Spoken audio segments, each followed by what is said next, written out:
Hello नमस्कार. बघा आपण मागील काही दिवसांपासून नेट परीक्षा त्यामधील पेपर क्रमांक 2 जो मराठी आहे त्या पेपरच्या संदर्भात माहिती घेत आहोत आणि मागील हे तिसरं सेशन आहे ज्यामध्ये आपण मराठी विषयाची जी प्रश्नपत्रिका आहे 12 डिसेंबर 2023 जी सेट परीक्षा झाली होती त्या परीक्षेला विचारले गेलेले प्रश्न आणि त्या प्रश्नांचं अवलोकन किंवा आपण विश्लेषण करत आहोत. अवलोकन याकरता की जेणेकरून आपल्याला प्रश्न कसे विचारले जातात, सेट परीक्षेचा पॅटर्न म्हणजे पद्धती, प्रश्न विचारण्याची पद्धती, क्वेश्चन्स पॅटर्न आणि नेट परीक्षेचा क्वेश्चन्स पॅटर्न. कारण की आपण महत्त्वाचं आहे प्रश्न पद्धत कशी आहे, कारण आपल्याला प्रश्न पद्धत कळाली तरच आपण त्या दृष्टिकोनातून म्हणजे त्यांना अपेक्षित कशा पद्धतीचं आहे त्या दृष्टिकोनातून आपण तयारी करू शकतो. या उद्देशानं आपण हे तिसरं लेक्चर आहे ज्यामध्ये आपण 12 डिसेंबरच्या प्रश्नपत्रिकेचं विश्लेषण करत आहोत. जर आपण या चॅनलला नवीन असाल, कोर्स जॉईन केला नसेल तर निश्चितच आपण कोर्स सुरू केलेला आहे. नेट परीक्षेसाठी देखील सेट परीक्षेच्या यशानंतरनं नेट परीक्षेसाठी पेपर 1 आणि पेपर 2च्या संदर्भात लाईव्ह लेक्चर, रेकॉर्डेड लेक्चर्स आणि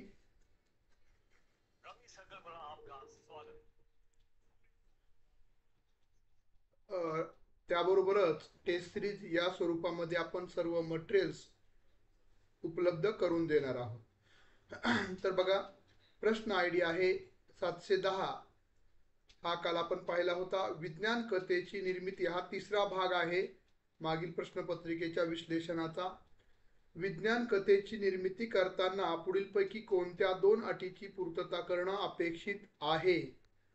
तर योग्य उत्तर होतं पर्याय क्रमांक 4 ए आणि सी.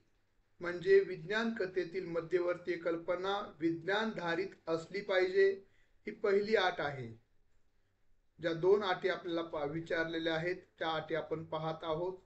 त्यातली पहिली अट आहे विज्ञान कथेतील मध्यवर्तीय जी कल्पना आहे मेन ती विज्ञान आधारित असली पाहिजे. आणि दुसरी अट आहे कोणत्याही साहित्य कृतीला समीक्षा करताना लावले जाणारे मानदंड निकष विज्ञान कथेलाही लावता आले पाहिजेत. हे देखील हे 2 महत्त्वाचे निकष आहेत. त्यामुळे योग्य पर्याय आहे पर्याय क्रमांक 4. पुढचा प्रश्न बघा, पुढचा प्रश्न आहे अरविंद वामन कुलकर्णी यांनी खालीलपैकी कोणाला स्वच्छंदवादाची अपत्ये मानली आहेत? हा प्रश्न आय डी आहे 711. बघा, हा देखील ज्ञानावर आधारित प्रश्न आहे. अरविंद वामन कुलकर्णी यांचे जे लेखन साहित्य आहे हे आपल्याला माहीत असेल तरच आपण या स्वरूपातील यावर विचारलेल्या प्रश्नांची अचूक उत्तर देऊ शकता. तर बघा, कोणाला स्वच्छंदवादाची अपत्य त्यांनी मांडली आहेत? हरिभाऊ आपट्यांची कादंबरी, संगीत सौभद्र, शी म परांजपे यांचे ललित निबंध, पंडिती कवींच्या रचना, चंद्रशेखरांच्या कविता. खालील दिलेल्या पर्यायातील योग्य पर्याय निवडा. तर याचा योग्य पर्याय कोणता आहे? तर योग्य पर्याय आहे हरिभाऊ आपटेंची कादंबरी ही स्वच्छंदवादाची अपत्य त्यांनी मांडलेले आहेत अरविंद वामन कुलकर्णी. आणि शी म परांजपे यांचे ललित निबंध हे देखील त्यांनी स्वच्छंदवादाची अपत्य मांडलेले आहेत. त्यामुळे योग्य पर्याय आहे पर्याय क्रमांक 4. पुढचा प्रश्न आय डी आहे 712.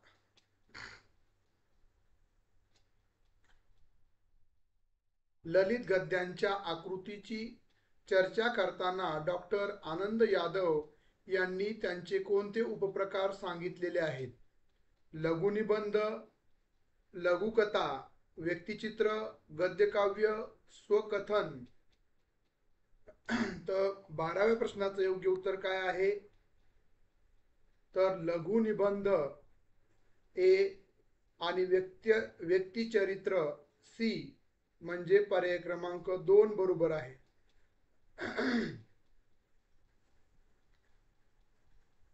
ललित गद्यांच्या आकृतिबंधाची चर्चा करताना डॉक्टर आनंद यादव यांनी त्यांचे कोणते उपप्रकार सांगितले? तर ललित गद्यांच्या आकृतिबंधांची चर्चा करताना लघुनिबंध आणि व्यक्तिचित्र असे 2 उपप्रकार आकृतिबंध ललित गद्य आकृतिबंधाचे त्यांनी सांगितलेले आहेत.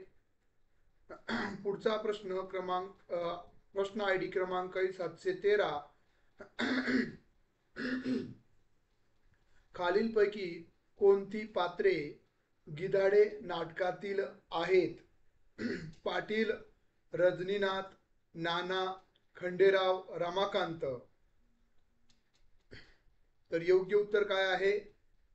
तर रजनीनाथ, ऑप्शन बी आणि ई रमाकांत. रजनीनाथ आणि रमाकांत र वरचे दोन्ही पात्र आहेत, हे गिधाडे या नाटकातील आहेत. त्यामुळे योग्य पर्याय आहे ए पर्याय योग्य. एक पहिला पर्याय बरोबर आहे. बघा हा प्रश्न आहे तो डायरेक्टली आपल्याला आकलन, जर तुम्ही ते गिधाडे हे जर नाटक वाचलं असेल, ऐकलं असेल तरच तुम्ही यावरचा प्रश्न सोडू शकता. आकलनावरचा प्रश्न आहे. त्यानंतर प्रश्न आयडी आहे 714. प्रश्न आहे दिलेल्या पर्यायातील कोणत्या लीलांचे वर्णन लीला चरित्राच्या एकांक या भागात आलेलं नाही? बघा आहे म्हटलंय का नाही म्हटलेलं आहे. बऱ्यापैकी कीवर्ड्स मध्ये प्रश्नाचं उत्तर दडलेलं असतं. ते कीवर्ड्स कोणते ते आपल्याला शोधता येणं अपेक्षित आहे. मुक्ताबाई या योगिनीशी भेट, रामदेवराय यादवाला उपदेश, पैठण येथे बाईसांशी भेट, कृष्ण जन्म सोहळ्याचे वर्णन, गोपाळांना विहिरीत लपवणे. योग्य उत्तर काय आहे? तर रामदेवराय यादवांला उपदेश बी आणि डी कृष्ण जन्म उत्सवाचे वर्णन हे पहिल्या एकांक या भागात येत नाही. बाकी मुक्ताबाई या योगिनीची भेट हे पण पहिल्या भागामध्ये येतं. पैठण येथे बाईसाशी भेट आणि गोपाळांना विहिरीत लपवले हे एकांक, हे जे पहिला एकांक आहे त्यामध्ये येतात लीला चरित्राच्या. त्यामुळे योग्य उत्तर काय आहे? दुसरा पर्याय योग्य आहे. हा देखील आकलनावरचा प्रश्न आहे. तुम्हाला जर हे वाचलेलं असेल एकांक काय आहे त्याचे जे सर्व लीला चरित्र वाचलं असेल तरच तुम्ही त्याचं प्रश्नाचं उत्तर देऊ शकता. पुढचा प्रश्न आहे प्रश्न आयडी क्रमांक आहे 715. प्रश्न आहे शोभायात्रा या नाटकात पुढीलपैकी कोणत्या पात्रांसाठी नाटककाराने संवाद लेखन केलेलं नाही? संवाद लेखन कोणासाठी केलं नाही? भगतसिंग, डॉक्टर बाबासाहेब आंबेडकर, लोकमान्य टिळक, जवाहरलाल नेहरू आणि राणी लक्ष्मीबाई. तर योग्य उत्तर काय आहे? भगतसिंग आणि डॉक्टर बाबासाहेब आंबेडकर. पर्याय क्रमांक 1 या पात्रांसाठी नाटककारानं संवाद लेखन केलेलं नाही. त्यामुळे योग्य पर्याय आहे पर्याय क्रमांक ए. बघा आपल्याला सेटमध्ये आणि नेटमध्ये प्रामुख्यानं हा फरक जाणवतोय की यामध्ये जे प्रश्न विचारलेत नाटकावरच बरेच प्रश्न विचारलेले आहेत. त्यानंतर नाटकातील पात्रे कोणतं नाटक म्हणजे शोभायात्रा या नाटकात, म्हणजे हे शोभायात्रा या नाटक कोणाच्या संदर्भात आहे, कोणत्या विषयावर आहे, जसं की लोकमान्य टिळक, जवाहरलाल नेहरू आणि राणी लक्ष्मीबाई. म्हणजे हे जे पूर्ण नाटक आहे ते शोभायात्रा कशावर आधारित आहे? स्वातंत्र्य संग्रामावर आधारित आहे. म्हणजे हे आपलं आकलन, हे आपलं अभ्यास हा मराठीचा झाला असेल तरच तुम्ही याचे उत्तर देऊ शकता. पुढचा प्रश्न आयडी क्रमांक आहे 716. प्रश्न आहे, संभाषण करताना एकच व्यक्ती सहजपणे 2 किंवा अधिक भाषांचा उपयोग करून बोलते, याला भाषा मिश्रण असे म्हणतात. या संज्ञेला इंग्रजीमध्ये कोणत्या नावाने संबोधले जाते? हा देखील आकलनावरचा प्रश्न आहे. तुम्हाला या भाषेचा मराठी भाषेमध्ये भाषा मिश्रण असे म्हटलं जातं, तर इंग्रजीमध्ये काय म्हटलं जातं? पर्याय आहेत code mixing, code shifting, language shift, multi language skills, code switching. योग्य पर्याय काय आहे? 16वा आयडी क्रमांक असणाऱ्या प्रश्नांचं योग्य आहे ते कोड मिक्सिंग, ए आणि E. Code switching, code mixing आणि कोड स्विचिंग म्हणजे पर्याय क्रमांक 3 योग्य आणि अचूक आहे.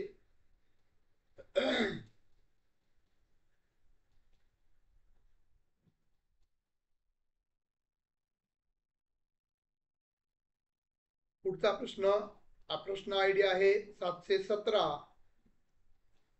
प्रश्न आहे, पुढील पैकी कर्मणी प्रयोगाची वाक्य ओळखा. मी सर्कस पाहिली, मी गाडीत झोपलो, मुलाने बैलाला बांधले, आकाशने दिवा लावला, राजाकडून वाघ मारला गेला. कर्मणी प्रयोगाची वाक्य आपल्याला ओळखायची आहेत. म्हणजे हा जो आहे तो देखील उपवेजनावरचा प्रश्न आहे. जर तुमचं आकलन झालं असेल म्हणजे प्रयोगासंदर्भात कर्मणी, भावे प्रयोग, कर्तरी प्रयोग त्या संदर्भातील हा प्रश्न आहे कर्मणी प्रयोगाचा. कर्मणी प्रयोगामध्ये प्रामुख्यानं कर्ता हा सक्रिय असतो कर्माप्रती, कर्म सक्रिय नसतं. तर आपल्याला काय सांगितलेलं आहे, पुढीलपैकी कर्मणी प्रयोगाचे वाक्य कोणते आहेत? मी सर्कस पाहिली, मी गाडीत झोपलो, मुलाने बैलाला बांधले, आकाशने दिवा लावला, राजाकडून वाघ मारला गेला. तर याचं योग्य उत्तर आहे मी सर्कस पाहिली. कर्ताच ऍक्टिव्ह आहे, कर्त्यानंच कर्म केलेलं आहे. ए हे कर्मणी प्रयोगाचं वाक्य आहे. त्यानंतर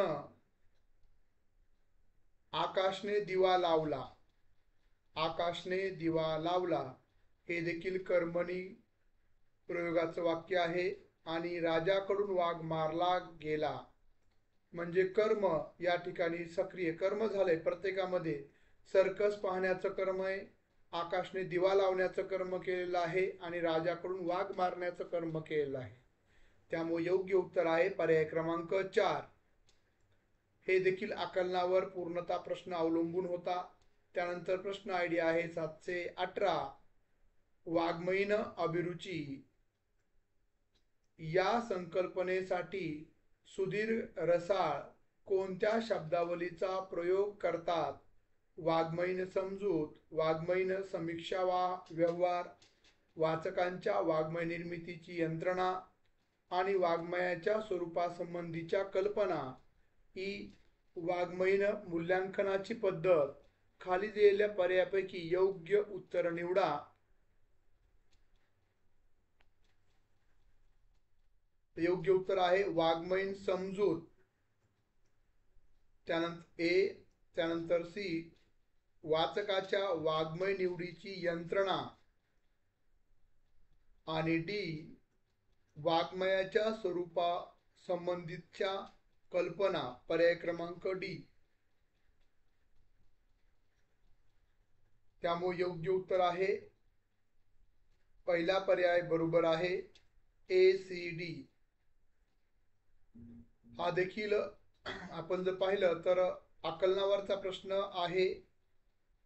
प्रश्न आयडी आहे 719. स्वरूप रूपांतराचे उद्देश पुढीलपैकी कोणते असू शकतात? जे आपण रूपांतर करत असतो भाषेचं दुसऱ्या भाषेमध्ये,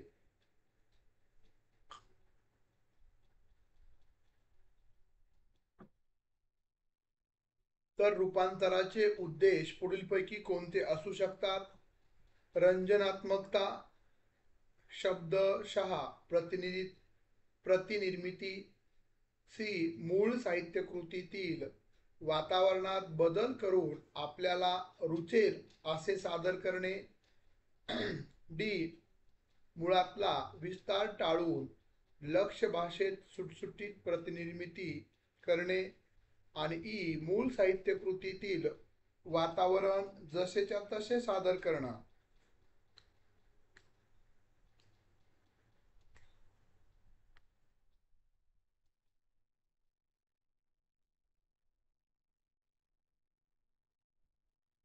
योग्य उत्तर काय आहे? योग्य उत्तर आहे रंजनात्मकता, म्हणजे मनोरंजन व्हावं. त्यानंतर मूळ साहित्यकृतीतील वातावरणात बदल करून आपल्याला रुचेल असे सादर करणं, आणि डी मुळातला विस्तार टाळून लक्ष्य भाषेत सुटसुटीत प्रतिनिर्मिती करणं, याला आपण रूपांतर करण्याचा उद्देश हे असू शकतात. हे तीन उद्देश: रंजनात्मकता, ज्यातून मनोरंजन होईल; दुसरा आहे मूळ साहित्यकृतीतील वातावरणात बदल करून आपल्याला रुचेल असे सादर करणं, आपल्या भाषेत हे करणं; परत मुळातला विस्तार टाळून लक्ष्य भाषेत, ज्या भाषेमध्ये आपल्याला ते रूपांतरित करायचंय त्या भाषेमध्ये सुटसुटीत प्रतिनिर्मिती करणं, याला आपण रूपांतरण असं म्हणतो. हा संकल्पनेवर आधारित प्रश्न आहे. रूपांतराची जी संकल्पना आहे, भाषा रूपांतराची, ती जर संकल्पना तुम्हाला माहीत असेल तरच आपण याचं उत्तर योग्य निवडू शकतो, अन्यथा नाही.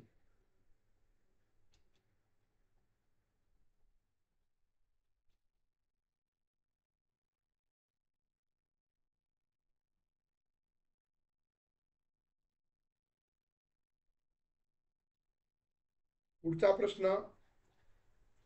प्रश्न आयडी आहे 720.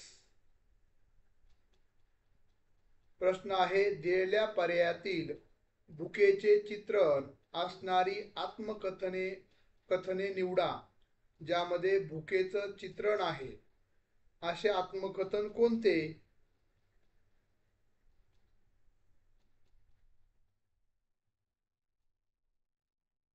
ते आपल्याला निवडायचं आहे. बिराड, राणी माशी, आठवणीचे पक्षी, उपरा, आभरान. तर 20व्या ह्याचं 720 कोड नंबर असणाऱ्या प्रश्नाचं योग्य उत्तर काय आहे? बघा, यांनी अनेक, म्हणजेच आपला आत्मकथन एकच आत्मकथन माहीत असून चालेल का? म्हणजे नेटमध्ये बघा अशा पद्धतीचे प्रश्न विचारलेत की तुम्हाला एकावरून त्याचं उत्तर निवडता येत नाही. तुम्हाला प्रत्येकच साहित्यकृती कोणत्या पद्धतीची आहे, आत्मकथन पण कोणतं आहे. दिलेल्या पर्यायातील भुकेचे चित्रण असणारे आत्मकथने निवडा, ज्यामध्ये भुके संदर्भात म्हणजे गरिबाच्या जीवनावरील असणारं. तर बिराड हे पण आहे. त्यानंतर आठवणीचे पक्षी, प्राध्यापक सोनकांबळे यांचं खूप छान पुस्तक आहे. त्यानंतर उपरा लक्ष्मण माने, बरोबर आहे, त्यांचं देखील जे आत्मकथन आहे ते खूप चांगल्या पद्धतीनं त्यांच्या जीवनाचं वास्तव त्या ठिकाणी त्यांनी मांडलेलं आहे. त्यामुळे योग्य उत्तर आहे पर्याय क्रमांक 2.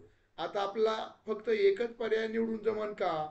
म्हणजे फक्त बिराड किंवा आठवणीचे पक्षी एवढं माहीत असून चालेल का? नाही चालणार. म्हणजे आपल्याला सर्वच ह्या साहित्यकृती भुकेचं चित्रण करणारं आणि आत्मकथन असणारं आहेत हे माहीत असलं तरच आपण उत्तर निवडू शकतो. हे एक वेगळेपण नेट परीक्षेचं आपला दिसून येतं. नेट परीक्षेमधील प्रश्न विचारण्याच्या पद्धतीचं. आता 721वा प्रश्न आहे, रामकथा हा कोणत्या मध्ययुगीन कवींच्या काव्यांचा विषय झालेला आहे? रामकथा. नामदेव, मुक्तेश्वर, श्रीधर, रामदास, एकनाथ.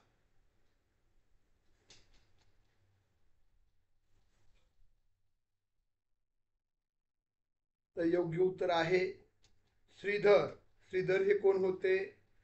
त्यानंतर श्रीधर, त्यानंतर रामदास, त्यांनी राम याचा दास म्हणजे रामदास, आणि एकनाथ, हे तीनही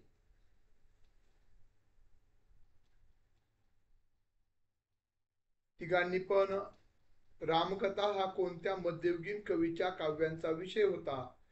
बघा, एकनाथी रामायण आहे, एकनाथी भागवत आहे, त्यानंतर रामदास स्वामींचं मनाचे श्लोक आहेत, आणि ते रामभक्त होते. त्यांनी प्रत्येक गावामध्ये हनुमानाचे मंदिर उभारण्याचं काम संत रामदासांनी केलं आहे. त्यानंतर श्रीधर यांनी देखील राम कथेवरच काव्य लिहिलेलं आहे. त्यामुळे योग्य पर्याय आहे पर्याय क्रमांक 3. पुढचा प्रश्न आयडी आहे 722. वासुदेव मुलाटे यांच्या मते द मा मिरासदार यांच्या पुढीलपैकी कोणत्या कथा चांगल्या आणि गंभीर आहेत? हुबेहूब. आता बघा आपल्याला काय, वासुदेव मुलाटे यांनी जे कथा लिहिलेल्या आहेत, वासुदेव मुलाटे यांच्या मते द मा मिरासदार यांच्या ज्या कथा आहेत त्या कोणत्या कथा चांगल्या आणि गंभीर आहेत? हुबेहूब, रानमाणूस, साक्षीदार, भावकी आणि सोन्या बामन.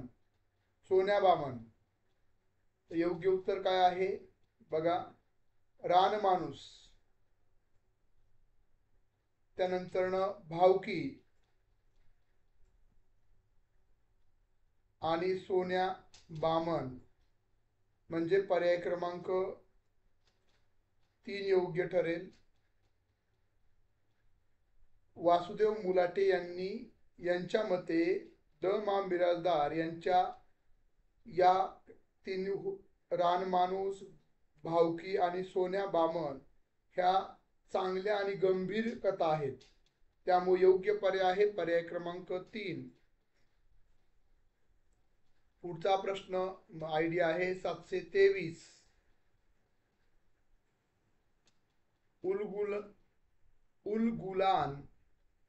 उलगुलान या कविता संग्रहाच्या संदर्भात पुढीलपैकी कोणते पर्याय योग्य ठरतील? उलगुलान. मुंडारी भाषेतील शब्द, पहाडी फूल हा अर्थ, सर्वकष उठाव हा अर्थ, वाहरू सोनावणे हे कवी बिरसा मुंडा यांनी दिलेले ललकारी. योग्य पर्याय काय असणार आहे? तर मुंडारी भाषेतील शब्द ए, त्यानंतर सर्वकष उठाव हा अर्थ सी, आणि बिरसा मुंडा हे जे आदिवासी मधील आंदोलक होते यांनी दिलेली ललकारी हे उलगुलान या कविता संग्रहाच्या संदर्भात योग्य ठरेल. पुढीलपैकी कोणते पर्याय योग्य ठरतील? तर हे ए सी ई म्हणजे पर्याय क्रमांक 1 बरोबर ठरेल.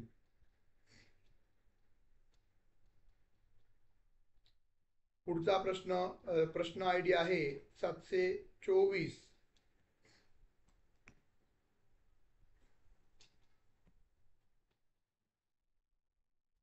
साहित्य निर्मितीच्या कोणत्या शक्ती ममटाने मानल्या आहेत? ममट जे आहेत संस्कृत अभ्यासक, त्यांनी कोणत्या शक्ती साहित्य निर्मिती मागच्या कोणत्या शक्ती मानलेल्या आहेत?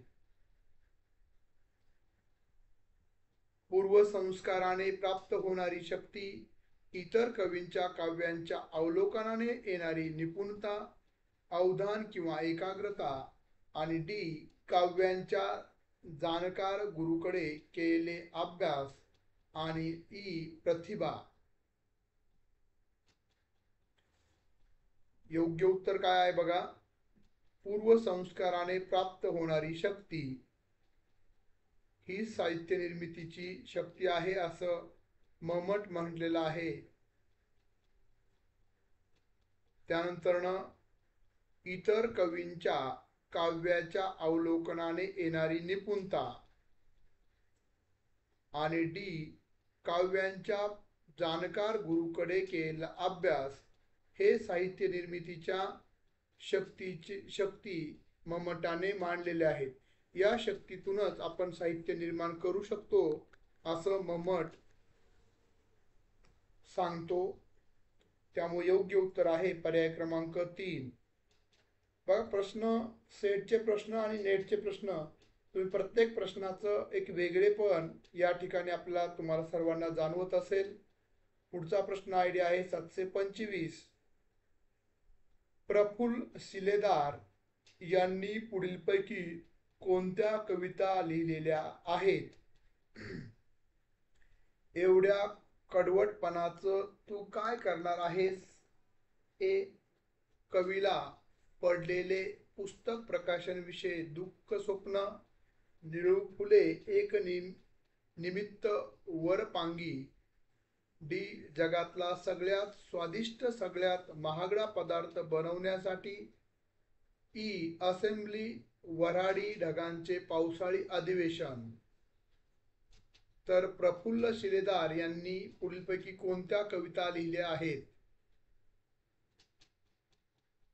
तर योग्य उत्तर आहे एवढ्या कडवटपणाचं तू काय करणार. ची पण त्यांनी लिहिलेली आहे. त्यानंतर कवीला पडलेले पुस्तक प्रकाशनाविषयी दुःखद स्वप्न, बी, आणि डी जगातला सगळ्यात स्वादिष्ट सगळ्यात महागडा पदार्थ बनवण्यासाठी, पर्याय क्रमांक डी. असे ए बी डी म्हणजे पर्याय क्रमांक 1 बरोबर आहे.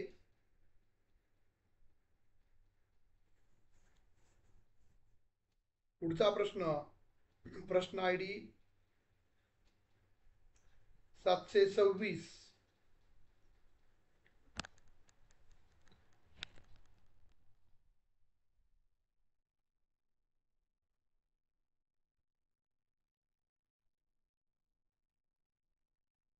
खालीलपैकी कोणत्या घटना जिनं आमचं या आत्मचरित्रात येतात? बघा, प्रश्न आयडी आहे 726. खालीलपैकी कोणत्या घटना जिनं आमचं या आत्मचरित्रात येतात? अ बाळाला पुरण्याचा प्रसंग, चिखलाचा नरसोबा चुरणे, गाडीवानाचे प्रेतप्रमाणे निर्जीव होऊन कोसळणे, ढोर मांस न खाण्याची शपथ घेणे, आणि सावित्रीचा मृत्यू. 26व्या प्रश्नाचं योग्य उत्तर काय आहे? तर त्यामधील कोणत्या घटना? तर पहिली घटना आहे बाळाला पुरण्याचा प्रसंग. दुसरी घटना आहे चिखलाचा नरसोबा चुरणे, आणि डी ढोर मांस न खाण्याची शपथ घेणे. हे जिनं आमचं ही कादंबरी कुणाची आहे त्याच्यातले पार्ट विचारलेत. म्हणजे तुम्हाला ती कादंबरीचं आकलन किंवा त्याचा सार माहीत असेल तरच तुम्ही ह्याचं उत्तर देऊ शकता. बेबी कांबळे, जिनं आमचं. त्यामुळे योग्य उत्तर आहे पर्याय क्रमांक 2. पूर्ण स्ट्रक्चर प्रश्नांची पद्धत खूप वेगळी आहे. पुढचा प्रश्न आहे 727 प्रश्न आहे कृष्णाजी अनंत सभासदांनी लिहिलेल्या शिवचरित्राची वाङ्मयीन वैशिष्ट्ये कोणती? ए. वेदक व्यक्तिवर्णने, ईश्वरी अवताराची संकल्पना, संयम, परिणामकारक प्रसंग वर्णने आणि समर्पक वस्तू वर्णने. तर योग्य उत्तर काय आहे? तर योग्य उत्तर आहे वेदक व्यक्तिवर्णने, त्यानंतर परिणामकारक प्रसंग वर्णने आणि ई समर्पक वस्तू वर्णने. त्यामुळे योग्य उत्तर आहे पर्याय क्रमांक 2 ADE.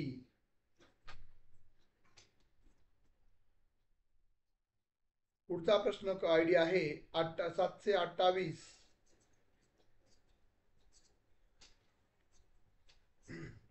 बघा, गिधाडे या नाटकाच्या संदर्भात खालील योग्य पर्याय निवडा. बघा, गिधाडे हे नाटकावर हे दुसरा का तिसरा प्रश्न आहे माझ्या मते.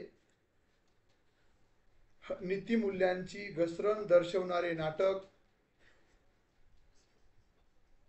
त्यानंतर लेखक वा शिरवाडकर, सकाराम अर्थात काका हे या नाटकाचे मुख्य पात्र आहे.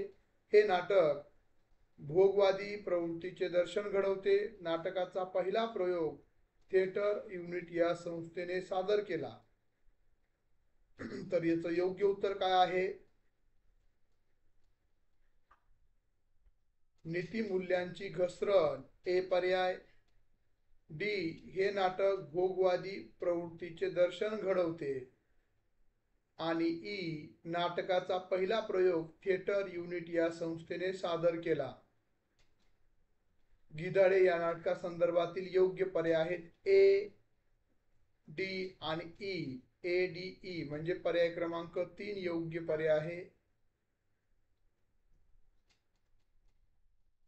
म्हणजे प्रश्न पॅटर्न पूर्ण चेंज आहे.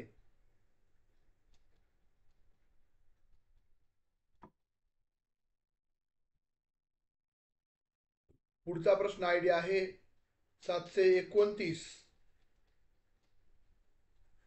अन्य भाषातून मराठी भाषांतर करणारे भाषांतरकार म्हणून कोण ओळखलं जातं? म्हणजे ह्यांनी एकच आशय किंवा एकच त्या एखादी साहित्यकृती घेतली असेल, त्या साहित्यकृतीतील एकच पार्ट विचारलंय का? नाही, अनेक पार्ट. आणि लिखाणाची जी शैली आहे, जसं आताचा प्रश्न घ्या, अन्य भाषातून मराठीत भाषांतर करणारे भाषांतरकार म्हणून खालीलपैकी कोण ओळखलं जातं? म्हणजे तुम्हाला एकच भाषांतरकार माहित असेल तर तुमचं उत्तर चुकीचं असणार आहे. इथे तुम्हाला 3 भाषांतरकार निवडायचे आहेत. म्हणजे तुम्हाला फॅक्च्युअल म्हणजे प्रत्येक संकल्पना बऱ्यापैकी तुम्हाला अवगत असेल, माहिती असेल तरच याचं उत्तर तुम्ही नोंदवू शकता, अन्यथा नाही. तर प्रश्न आयडी 29 आहे. योग्य उत्तर काय आहेत पाहूयात. तर भाषांतरकार कोण आहे? तर रवींद्र गुजर पर्याय क्रमांक 1 बरोबर आहे. त्यानंतर उमा कुलकर्णी पर्याय क्रमांक सी बरोबर आहे. आणि डी रवींद्र देवधर पर्याय क्रमांक डी. यामुळे योग्य उत्तर आहे पर्याय क्रमांक 4. पुढचा प्रश्न आयडी आहे 30. बघा, या ठिकाणी प्रश्न क्रमांक 30. या ठिकाणी आपल्याला जोड्या लावायच्या आहेत. विशेषणाचे प्रकार आणि त्यांचे उदाहरणं आपल्याला ओळखायचे आहेत, त्याच्या जोड्या लावायच्या आहेत. तर बघा, नामसाधित विशेषण, सर्वनामिक विशेषण, धातुसाधित विशेषण आणि अव्ययसाधित विशेषण हे जे सर्व प्रश्न आहेत हे आकलनावरचे आहेत. जर तुम्हाला याचं आकलन म्हणजे तुम्हाला हे ज्ञान तर असणारच आहे. ज्ञानानंतरनं आकलन आणि आकलनानंतरची जी पायरी आहे ती उपयोजन, त्या बेसवरचे प्रश्न आहेत. नामसाधित विशेषण. असा मुलगा कोल्हापुरी चप्पल, मागील परीक्षा पेटता डोंगर.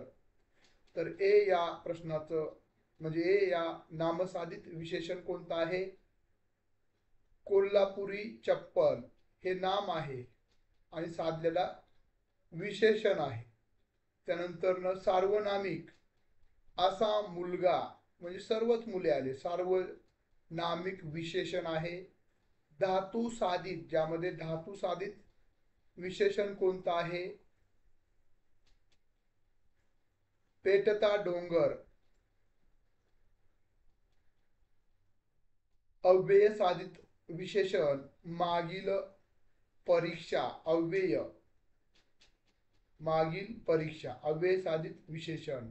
यामुळे योग्य उत्तर आहे पर्याय क्रमांक 4 बरोबर आहे. पुढचा प्रश्न म्हणजे प्रश्न आयडी आहे 731. या ठिकाणी देखील आपल्याला जोड्या लावायच्या आहेत.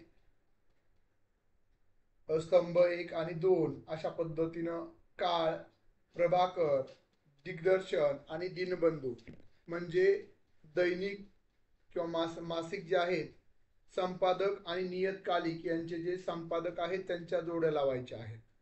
बरोबर आहे. तर हा जो प्रश्न आयडी आहे 31, त्याचे योग्य जोडे लावूयात. काळ कुणाचा आहे? आपल्या सर्वांना माहित आहे शी म परांजपे यांनी काळ हे नियतकालिक चालवलं होतं, सुरू केलं होतं, त्यांचं संपादन त्यांनी केलं होतं. त्यानंतर प्रभाकर हे भाऊ महाजन यांनी सुरू केलेलं नियतकालिक होतं. त्यानंतर दिग्दर्शन हे बाळशास्त्री जांभेकर पहिलं मराठी नियतकालिक आपण म्हणतो. आणि दीनबंधू हे कुपा भालेकर यांनी सुरू केलं होतं दीनबंधू. त्यामुळे योग्य उत्तर आहे पर्याय क्रमांक 2. बघा, प्रश्न विचारत असताना फॅक्च्युअल प्रश्न, पण हा प्रश्न फॅक्च्युअल आहे म्हणजे ज्ञानावर आधारित आहे. पर्टिक्युलरली आपल्याला कोणी कोणतं नियतकालिक सुरू केलं हे माहीत असणं गरजेचं आहे. प्रश्नक्रम आयडी आहे 732. बघा, मराठीतील रूपांतरित नाटके आणि त्यांचे लेखक यांच्या जोड्या लावा.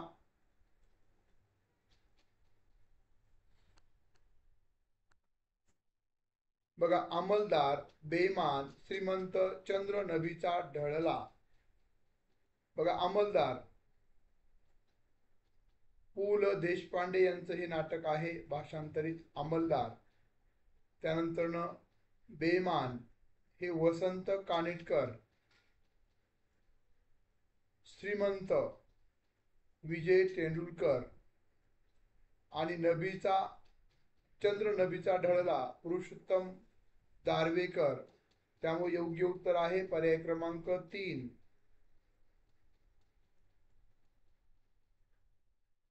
पुढचा प्रश्न आपण घेऊयात. प्रश्न आयडी आहे 733. जोड्या लावायच्यात. लोकसंस्कृतीचे उपासक आणि त्यांचे गीते यांच्या योग्य जोड्या लावायच्या आहेत आपल्याला. वासुदेव, गोंधळी, पोतराज आणि जोगतीन. वासुदेव, गोविंदा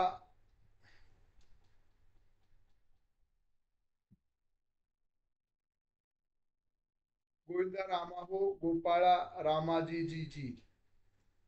वासुदेवाचं लोकसंस्कृतीचे उपासक जे वासुदेव असतात, जे आपल्याला धान्य मागण्यासाठी येतात, ते गोविंदा रामा हो गोपाळा रामाजी. त्यानंतर गोंधळी जे असतात ते गोकुळी झाली आरोळी गेले यदुनाथ.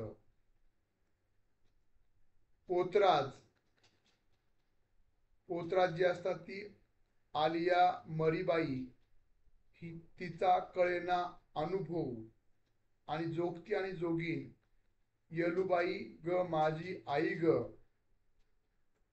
हे लोकसंस्कृतीचे उपासक आणि त्यांची गीत यांच्या आपल्याला योग्य जोड्या लावता येतात. त्यामुळं योग्य पर्याय आहे पर्याय क्रमांक 4. पुढचा प्रश्न आयडी आहे 34. जोड्या लावायच्या आहेत. लघु नियतकालिके आणि त्यांचे संपादक किंवा संपादक मंडळ सदस्य यांच्या जोड्या लावायच्या आहेत.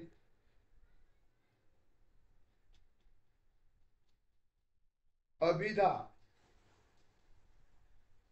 हेमंत दिवटे, असो, अशोक शहाणे, टिंब,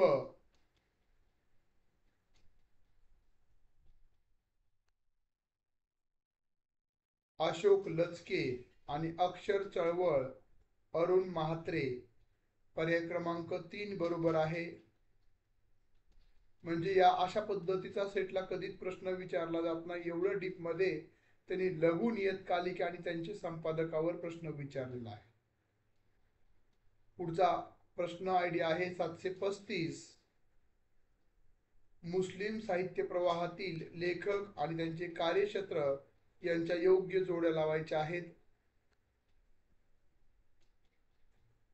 हमीद दलवाई हे मुस्लिम साहित्य प्रवाहातील लेखक आणि त्यांचे कार्यक्षेत्र. हमीद दलवाई मुस्लिम सत्यशोधक मंडळाची त्यांनी स्थापना केली होती, हमीद दलवाई यांनी. त्यानंतर मुमताज रहिमतपुरे बाल साहित्यिक आहेत. डॉक्टर य म पठाण